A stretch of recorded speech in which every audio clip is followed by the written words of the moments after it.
Ibu Yuliasmini Simarmata, Majelis Magister Pendidikan, selaku dosen penampung mata kuliah pengembangan dan pembinaan bahasa Indonesia, serta teman-teman yang saya banggakan.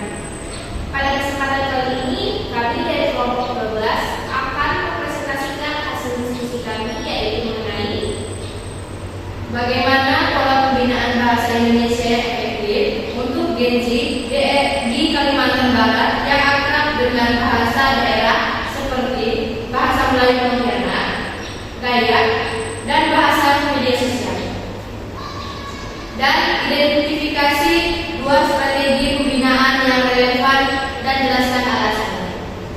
Baik, sebelum masuk ke penjelasan, izinkan kami untuk memperkenalkan diri terlebih dahulu.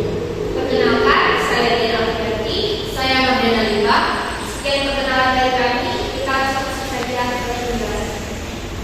Nah, teman-teman, seperti yang kita tahu bahwa generasi Z atau yang akrab dipanggil Gen Z itu diidentifikasi sebagai digital natives atau yang sangat tergabung dengan internet, media sosial, dan teknologi. Nah, dalam berbahasa mereka cenderung fleksibel, ekspresif, dan sering menggunakan campur kode atau campuran bahasa Indonesia, bahasa daerah, dan bahasa asing. Nah, di sisi lain, mereka juga hidup dalam konteks lokal yang kaya bahasa daerah seperti Melayu Pontianak dan Dayak. Nah, dengan hal tersebut, maka ada dua strategi yang paling relevan untuk generasi Z di Kalimantan Barat sesuai dengan pola pembinaan, yaitu yang pertama, strategi pertama, pembelajaran bahasa Indonesia yang kontekstual dan aplikatif. Nah, apa sih maksud strategi tersebut? Jadi, strategi pembelajaran bahasa Indonesia yang kontekstual dan aplikatif adalah pendekatan pengajaran yang memastikan materi kebahasaan memiliki relevansi tinggi dengan situasi nyata dan kehidupan sehari-hari peserta didik, termasuk memanfaatkan isu lokal dan budaya. Nah, hal ini sejalan dengan teori Halaluddin, yaitu dalam hasil penelitian menunjukkan bahwa Gen Z cenderung belajar secara mandiri melalui sumber daya online seperti YouTube maupun platform lainnya dan responsif terhadap pembelajaran visual dan interaktif. Nah, alasan relevansi ini yaitu sesuai dengan strateginya, yang dimana memungkinkan mereka untuk menyalurkan kreativitas berbahasa di media sosial dengan tetap memperhatikan aspek kaidah bahasa, yaitu bahasa baku atau non baku sesuai dengan konteksnya, sehingga terjadi keseimbangan antara ekspresi diri yang fleksibel dan kesadaran akan norma bahasa.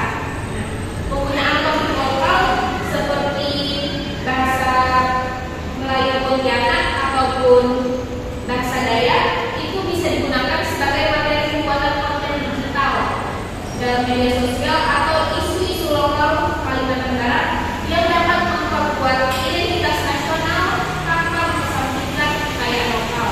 Nah, pembelajaran ini diarahkan untuk melatih kemampuan berbahasa Indonesia dalam situasi komunikasi yang nyata dan berfungsi. Nah, itu saja penjelasan dari saya. Selanjutnya akan dijelaskan oleh rekan saya. Baiklah, di sini saya akan melanjutkan strategi yang kedua, yaitu penggunaan bahasa Indonesia dalam media massa nasional. Di sini penjelasan strategi yang dapat dilakukan berupa penggalakan kampanye dan memproduksi konten di platform digital yang menggunakan bahasa Indonesia baku dan atau non baku yang satu sebagai bahasa utama untuk menyampaikan informasi, edukasi, atau hiburan yang rasional dan berkualitas. Maksud dari penjelasan ini adalah strategi ini untuk memajukan penggunaan bahasa Indonesia yang baik, yang baku maupun yang non baku, dan yang santun dalam media massa nasional dan berkualitas, khususnya di platform digital. Strategi utamanya adalah dengan menggalakan kampanye dan memproduksi konten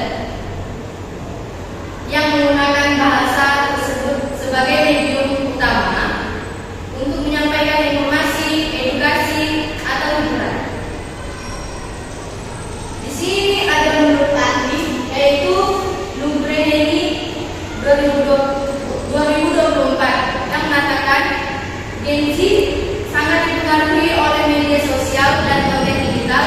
Strategi pembinaan yang efektif harus masuk ke ranah mereka, yaitu media sosial. Maksud dari penjelasan tersebut adalah untuk menjangkau dan mendidik Gen Z yang efektif mengenai bahasa. Kita harus mendatangi mereka di platform tempat mereka berada dan berinteraksi. Bahasa Indonesia itu sangat penting untuk generasi sekarang supaya mereka bisa mengembangkan jati diri untuk mengenal identitas sebagai warga Indonesia. Dan alasan kami memilih strategi ini adalah generasi Z sangat dipengaruhi oleh media sosial dan konten digital. Strategi pembinaan yang efektif harus masuk ke ranah mereka dengan mendorong penggunaan bahasa Indonesia yang baik dan benar, atau menyesuaikan dengan konteks rasional atau formal.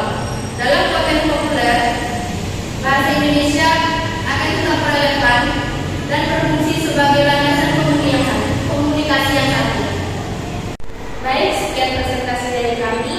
Mohon maaf apabila ada kesalahan kata ataupun dalam penyampaian materinya. Sekian dari kami. Terima kasih. Wassalamualaikum warahmatullahi wabarakatuh. Audio Jungle.